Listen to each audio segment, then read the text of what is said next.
que o ML fez para ajudar a elucidar esses casos? Bom, a gente fez uma análise minuciosa dos prontuários médicos desses pacientes, após acionamento da autoridade policial.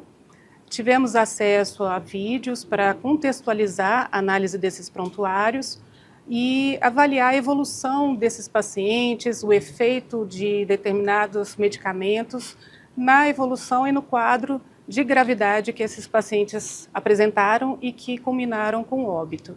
Diante disso, doutora Márcia, existe alguma dúvida de que essas pessoas tenham agido de forma dolosa, de propósito, para provocar a morte dos pacientes? A perícia, ela não avalia a intenção. Isso aí é a autoridade policial que faz com a investigação, mas a gente oferece elementos para ele ter a convicção da intenção dessas pessoas. Por serem profissionais de saúde, dá para a gente afirmar que eles sabiam o que estava fazendo? Não foi um equívoco, foi intencional?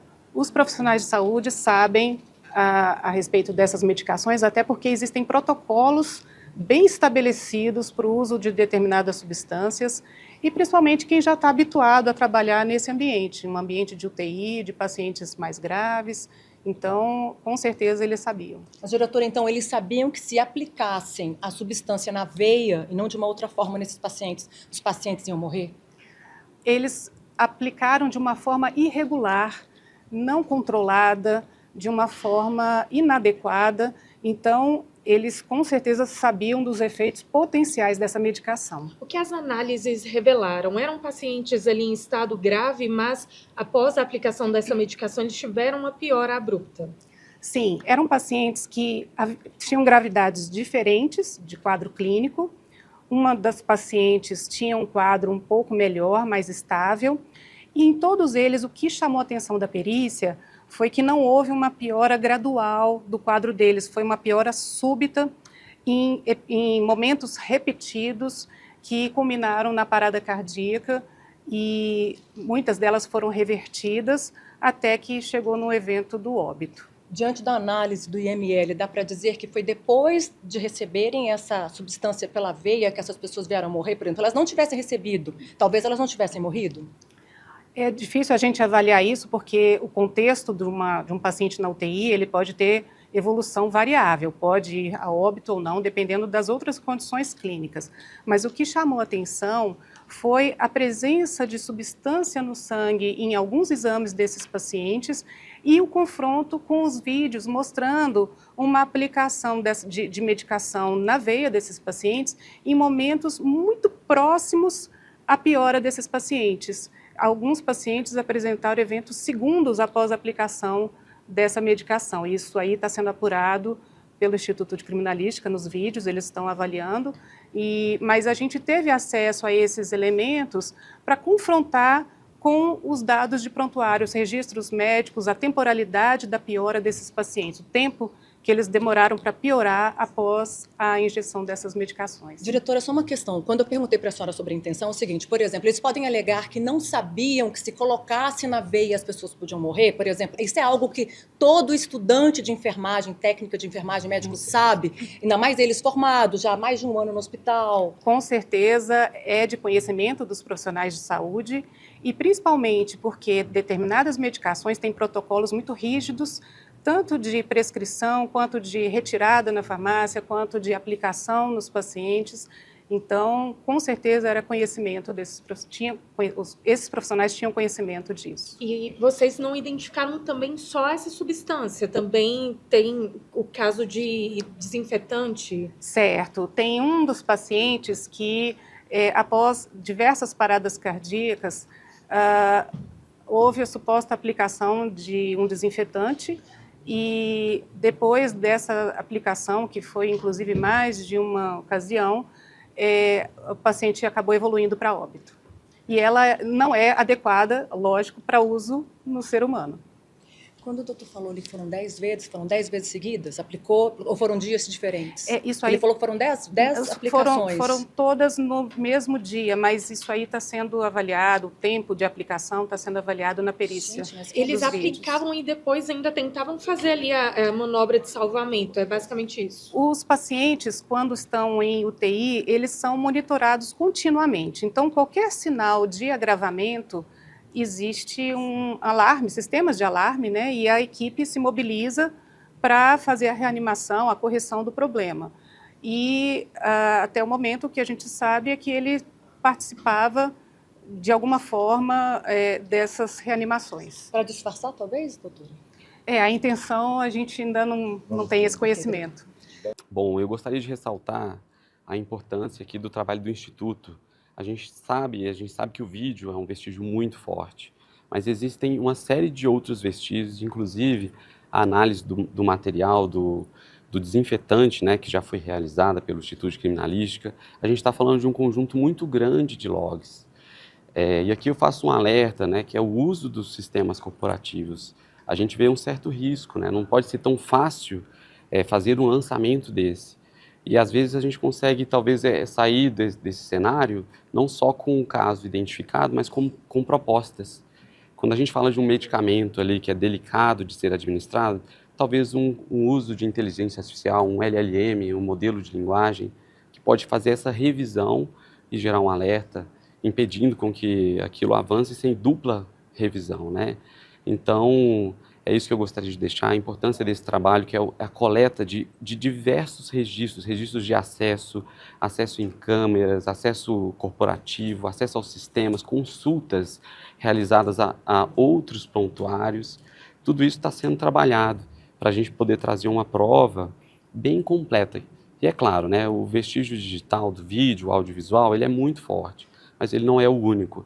E é necessário que a gente analise de forma muito cuidadosa todo esse arcabouço.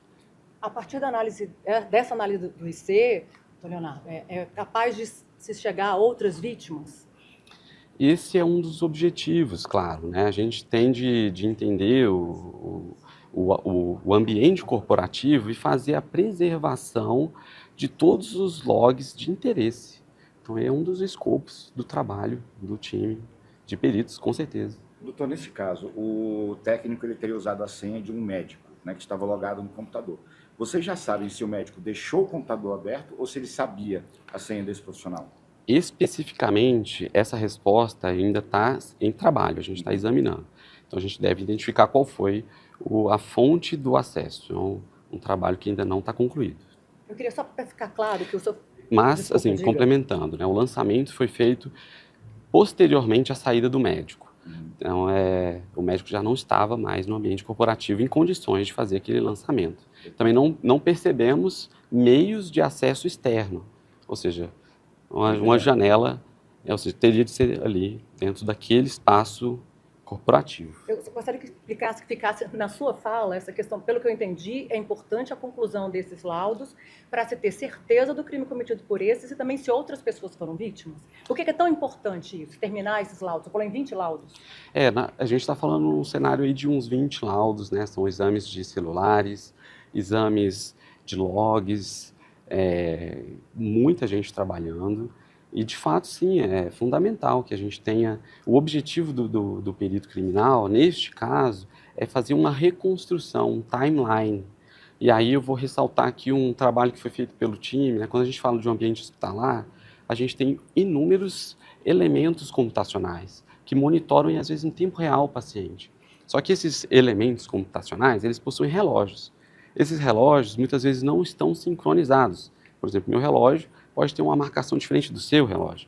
E aí, existe até um trabalho essa construção do timeline, ela deve considerar esse avanço, esse possível avanço ou retardo dos relógios de diversos sistemas. É por isso que demora um pouco, né? São uma série de coletas e de batimentos para verificar e reconstruir a linha do tempo no nosso interesse o mais longa pretérito possível. Ou seja, não só para esses 3 casos, Claro, mas outros possíveis. Era isso que eu gostaria que você explicasse. Sim. Os laudos podem ajudar a chegar a Com outras vítimas se certeza, elas com se ouvem? certeza. O objetivo do perito é reconstrução do caso real.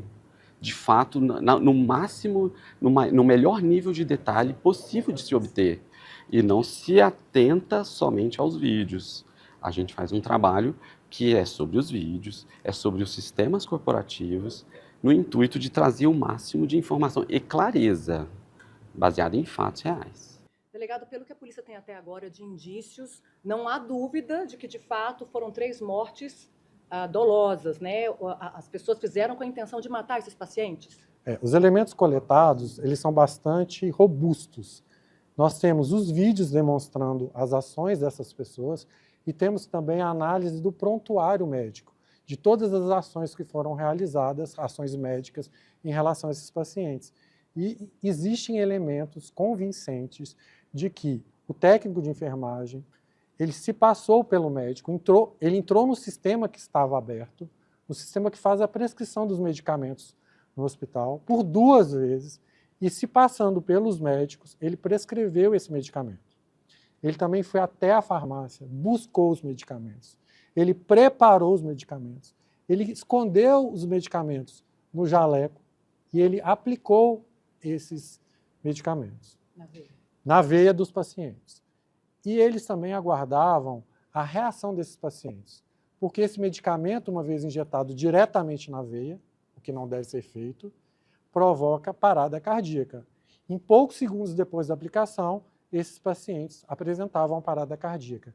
E esse técnico ainda realizava massagem cardíaca, tentando salvar o paciente que ele tinha aplicado a medicação, tentando matar. Inclusive, em um dos casos, quando esse medicamento acabou, ele não teve acesso mais a esse medicamento, ele pegou o desinfetante que estava no leito e, por mais de 10 vezes, através de uma injeção na veia, aplicou sobre esse paciente, o que causou também a morte. Mas por que ele tentava salvar depois? Uma vez que ele mesmo tinha provocado a morte, você acha que era uma forma de, talvez, disfarçar a autoria do crime? Sim, ele tentava salvar o paciente, ele tentava fazer uma manobra cardíaca, tentando salvar o paciente, porque os outros integrantes da equipe estavam no quarto nesse momento. Quando ele aplicava a medicação, quando ele aplicou o desinfetante, ele estava ou sozinho ou com as 2 técnicas de enfermagem e, em um dos casos, ele estava somente com uma dessas técnicas de enfermagem no quarto. Qual a relação dele com as técnicas e a participação delas no crime? Uma das técnicas de enfermagem, inclusive, não trabalhava na mesma ilha, não era da mesma equipe responsável por esses leitos. Ele era muito amigo dela e, em relação à outra técnica de enfermagem, era uma técnica mais nova e que era treinada por ele. A conduta dessas técnicas de enfermagem, elas foram negligentes. Elas sabiam qual era a substância que ele estava usando, tanto no medicamento quanto no desinfetante. Elas sabiam que a aplicação direta na veia daqueles produtos causaria a morte, poderia causar a morte, e mesmo assim elas não interviram e não fizeram nada. Elas estavam nos quartos, nos leitos dessas pessoas, elas viram, elas inclusive nas filmagens, elas demonstram que elas ficavam olhando a porta para ver se terceiros não entravam. Então, elas tinham a responsabilidade com o leito, elas eram responsáveis, elas eram técnicas responsáveis, uma delas era responsável pelos leitos e ela deixou que isso acontecesse e não tomou nenhum tipo de iniciativa. Mas o hospital, assim que detectou, através da comissão de óbito, o hospital comunicou imediatamente à polícia sobre esses fatos. Existe a possibilidade de outras vítimas no período de 1 ano que eles passaram no hospital? Sim, a investigação ela continua, nós vamos investigar se existem outras vítimas naquele hospital, quanto a gente também vai investigar se existem vítimas nos hospitais onde esses técnicos de enfermagem trabalharam. Eles trabalharam cerca de 5 anos em hospitais diversos, em hospitais privados e hospitais públicos. Então vai ser feito um levantamento das pessoas que faleceram com as mesmas características desses homicídios. Delegado, o que levou essas pessoas que estavam ali para manter a vida dos pacientes, o que levou essas pessoas a provocar a morte dos pacientes que estavam na UTI? Nós ainda não temos uma resposta firme sobre a motivação dessa ação criminosa dos técnicos de enfermagem. Algo em comum entre os pacientes, entre as vítimas? A gente está analisando, nós vamos analisar não só essas vítimas, como eventuais vítimas que possam ter sofrido esse homicídio praticado por essas pessoas em outros hospitais. Durante o depoimento, doutor, principalmente do técnico, ele demonstrou alguma frieza, algum arrependimento? Não fui eu que ouvi, não. O senhor não ouviu? Não, fui eu. Perfeito. Mas ele confessou, de qualquer forma, né? o técnico de enfermagem ele acabou confessando após ver os vídeos. Antes de ver o vídeo, ele negou qualquer tipo de conduta, mas o vídeo demonstra de forma cabal a ação deles. E ele confirmou a ação praticada. Delegado? Delegado, a presença de câmeras de segurança nos leitos foram fundamentais aí, né, para que esses, né, técnicos fossem descobertos aí. As famílias dessas vítimas não tinham conhecimento que os entes queridos delas tinham sido vítimas de um homicídio. Elas não desconfiavam disso. Isso só foi capaz pela comunicação e pela apuração do próprio hospital através dessa comissão de óbito, que eles sempre possuem esse procedimento. Todos os hospitais, conforme regulamento do Conselho Federal de Medicina, eles têm que fazer um levantamento do que ocorreu com as mortes do hospital para tentar melhorar o atendimento. Então, os prontuários médicos e a existência de câmeras de segurança nos leitos foram fundamentais para identificar que essas pessoas não morreram de forma natural, mas que a morte delas foi provocada. A equipe hospitalar, qual foi a reação deles? São pessoas ali acima de qualquer suspeita para terem cometido esses crimes? Assim que eles analisaram as câmeras e os prontuários, eles imediatamente rechaçaram a conduta dessas pessoas e procuraram a polícia denunciando o que havia acontecido nesse hospital particular. Delegado, quando as pessoas foram presas, os técnicos de enfermagem, os 3, eles já não eram mais funcionários do hospital particular? O hospital desconfiou e mandou embora e procurou a polícia? Sim. Tem essa linha do tempo? Sim. Assim que o hospital desconfiou que aquelas mortes poderiam ter sido provocadas, o hospital demitiu essas pessoas. Inclusive, um deles, que é o técnico, já estava trabalhando numa UTI infantil de um hospital em Taguatinga.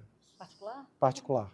O senhor podia repetir para a gente a cronologia, se possível, as mortes e as prisões? Tá. Duas mortes ocorreram no dia 19... Eu só falo 19. Vamos lá. Duas mortes ocorreram no dia 17 de novembro e a terceira morte ocorreu no dia 1º de dezembro. E as prisões? As prisões ocorreram no dia 12 de janeiro e no dia 15 de janeiro.